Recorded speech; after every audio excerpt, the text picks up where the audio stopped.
Hey everybody, how are you? It's Rabbi Bregman.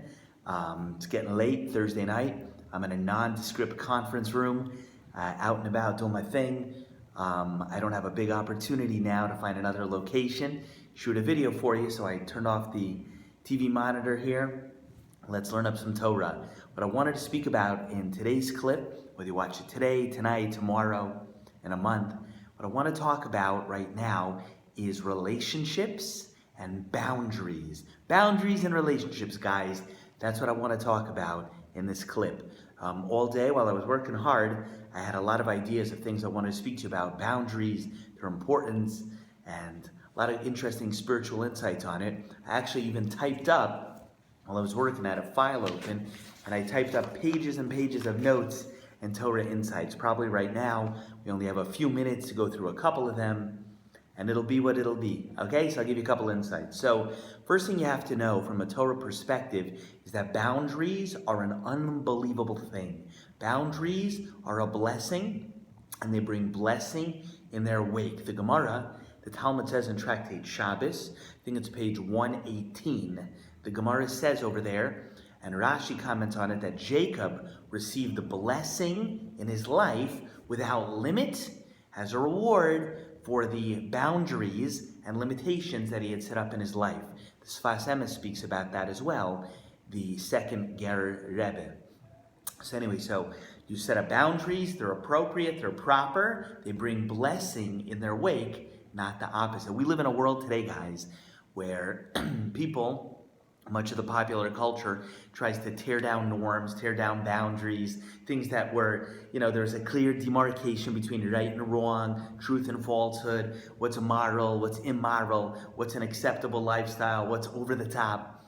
We live in a world that everything goes, and a lot of classic boundaries have been thrown away in terms of what is a man, what is a woman, are these even real things anymore? What are gender roles, how we treat people, what's right, what's wrong, what's murder, what's not, what's evil, what's not. I don't need to tell y'all. World's upside down. So let's try to help it get straight up again, right?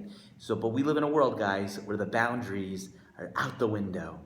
And the Torah perspective is that that's not even a new thing. We live in the world today. I just want you to understand where we're at and what ideally would be. Is that we live in a world where the more people break down boundaries, whether in relationships or in interpersonal relationships between men and women, all kinds of things, the more it's celebrated. But the real truth is that's not Hashem's way. That's not what He wants from us. This problem of people wanting to break down boundaries and make everything into a zoo, it's not a new issue. If you look in Tanakh, in the Jewish Bible, I'm just here to riff with you guys, I do play guitar. I don't have one tonight, but I'm just gonna riff, okay? Just riff Torah for you. The Gemara talks about it, and definitely in Tanakh. If you read the stories in Jewish Bible, in the prophets, you see that there was a popular avodah zarah, popular idol in ancient times called the Baal. The Baal was, someone's called a Baal, someone's called a Baal Peor. And that idol, the way it was worshipped, people don't know, is you didn't bring it a statue or sacrifice a goat to it or something like that. No. People you'd actually do gross stuff in front of the idol.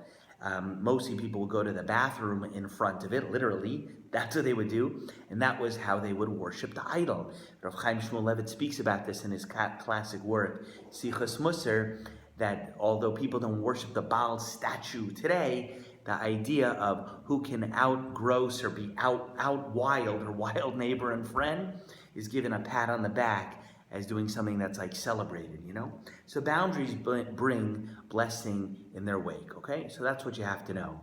Now, a boundary is important because it gives you structure and rigidity, okay? Structure and rigidity. So your body has things that have to stay in it, things that have to stay out. Same when you have, whether it's your personal life or in your marriage or in your home, boundaries are a good thing. Boundaries can keep the good things in, and also the wrong things out. So that's something you have to know. Now, when it comes to boundaries and relationships, obviously there's two kinds of relationships. Maybe it's not obvious. One is bein adam le'atzmai, between a person and himself. That's one kind of boundary you have to be aware of. And also, You also have to have boundaries between you and other people. I think of it in terms of alwayses and nevers. You have to have the things that you'd always do. I'll always try to give charity if I can. I'll always try to be good to my parents. I would never, I don't know, whatever. You have to have always and nevers. Always and nevers. You have to have them between yourself, things you'd always eat, things you'd always do, things, and standards. That's what I think of boundaries as. Boundaries are standards that give order and structure to your life, that give you demarcation. Much of the world today everything should be kind of a free-for-all, but I don't think it should be that way. There should be order. It's got to be order. And when there's order, good things happen. But when it comes to bein adam lechaverai, between you and another person and your boundaries, you got to communicate what they are. A lot of people I know complain to me, my wife did this, my friend did that, my neighbor did this. I hear all kinds of complaints. I hear all kinds of complaints. Trust me, maybe you watching this video have kvetched to me sometime. Okay, numerically, statistically, probably not, but I get a lot of complaints. And a lot of people feel like they're stepped on, and their boundaries and their comfort zones are not necessarily being honored or respected and whatnot. But you know what?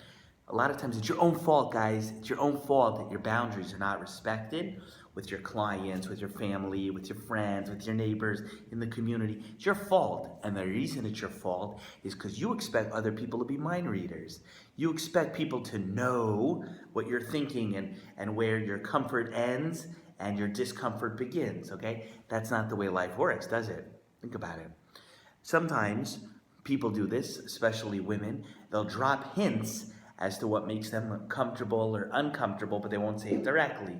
And they hope, either my husband will read my mind or he'll get my hints. But life doesn't always work that way.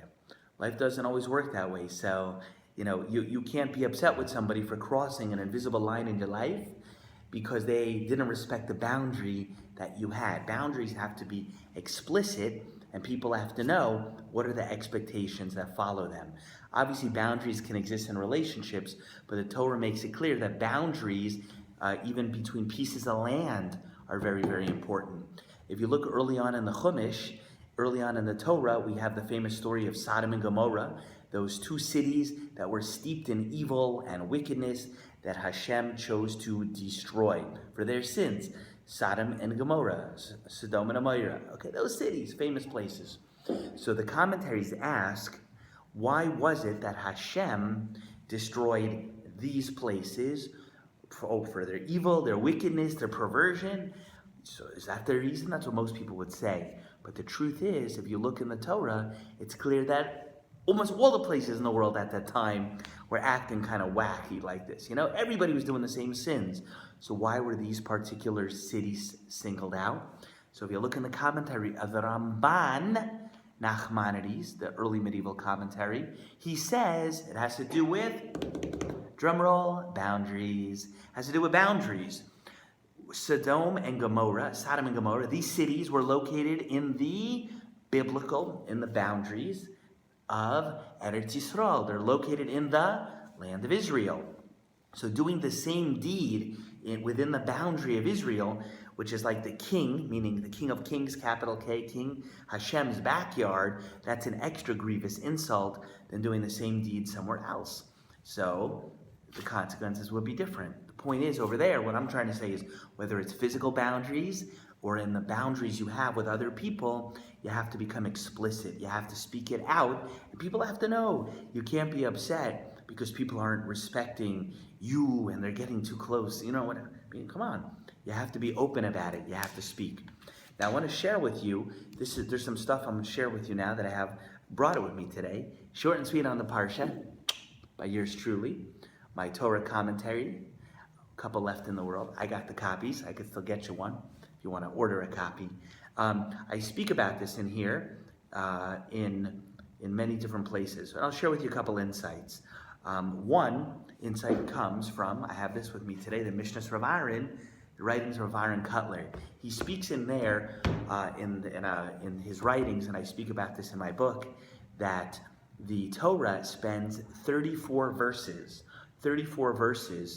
in the book of Bamidbar, in the book dealing with the fourth book of the Torah, dealing with the encampment of the Jewish people. This tribe was near that tribe was near this tribe, this one had that flag, this one had that kind of flag. Why did the Torah have to use such valuable real estate, 34 verses, which is a huge amount of Torah, to get into this discussion of what the which tribe was located next to each tribe? If you study Torah well, you know that kind of information may be often found in a midrash, in Medrash Rabbah, in the Yalkut Shemaini, maybe not in the Tanchuma, but certainly somewhere else. God will put it over there. And in the 5 books, it could just say each of the tribes encamped according to their flag and in the right order. And in the midrash, you'd find the details, but it's not like that. All 34 verses, instead of being in the midrash, 34 lines in the Torah describing the order, the Seder. Why was that so important? So said Rav Aaron Kotler in the Mishnah Rav Aaron, he says, when I learned in Lakewood for almost 10 years, like Kollel style, we covered this one a lot. Lakewood Classic, right?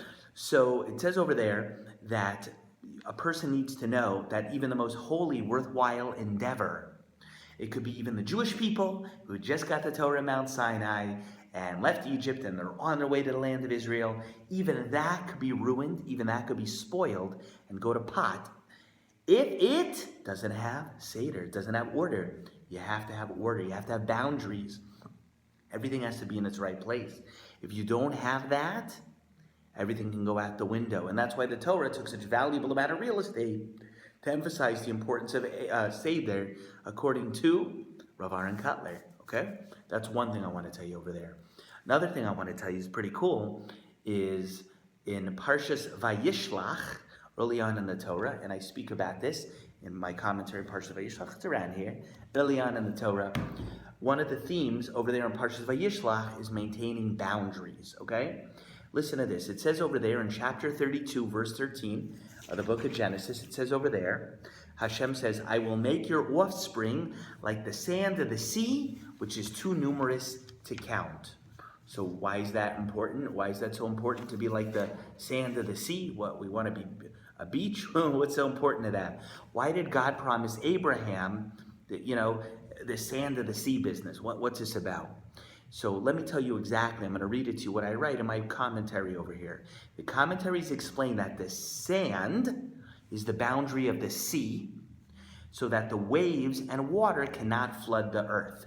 Okay? So sand is the boundary of the sea, so that the waves and waters, they're not going to come onto the earth. And if you look in the book of Yirmiyahu, the book of Jeremiah, chapter 5, it's referencing that also in the Torah as well. Now, so that's number one. Number two, so the water has a boundary. It is the sand, number one. Number two, water in Torah literature, especially in Jewish mystical writings, represents having strong passion.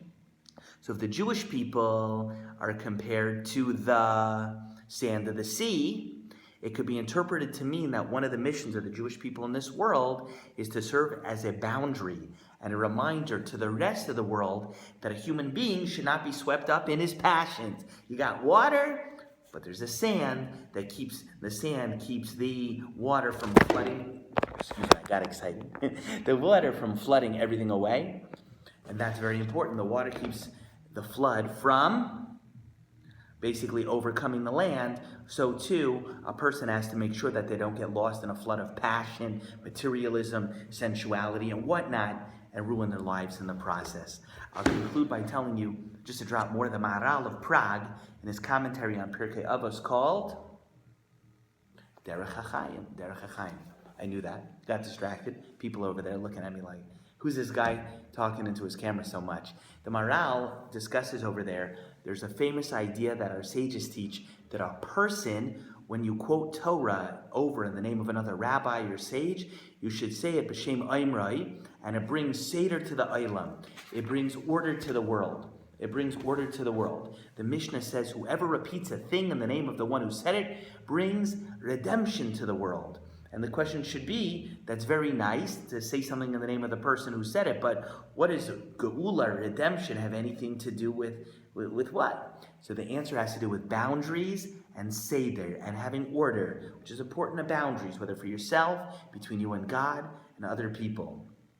This is what I write. If Torah teachings are quoted, but not in the name of the person or the commentary who said them, it creates a chaotic atmosphere. It's disorderly, and that is the essence of the Jewish nation being in Gullus, in exile, outside of their land, scattered to the four corners of the world. I mean, that's how we characterize that state of affairs. So since Gullus, since exile, which is what we're busy with now in the 3 weeks, this time of year, if you think about it, since Gullus is characterized by disorder, when you say over Torah, b'shem Imroi, in the name of the one who said it, you bring a little bit more of order to the world, and by doing that, you hasten the final redemption.